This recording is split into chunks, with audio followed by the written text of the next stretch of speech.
Matapos lagdaan ni PBBM ang 6.79 trillion pesos na national budget para sa 2026, inihayag ni Bohol 1st District Representative Jan Gisnel Babayap ang paglilipat ng focus ng distrito.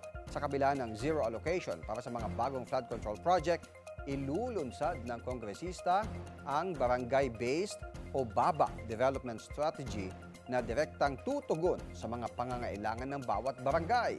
Ayon kay Yap, mas uunahin ngayon ang maliliit pero mahahalagang proyektong ramdam agad ng komunidad. Kabilang sa mga itutuloy na proyekto ang ikatlong tulay ng Dawis at Tagbilaran, mga fire station, covered courts, drainage, pamilihan, silid-aralan, barangay halls, evacuation center at mga kalsada.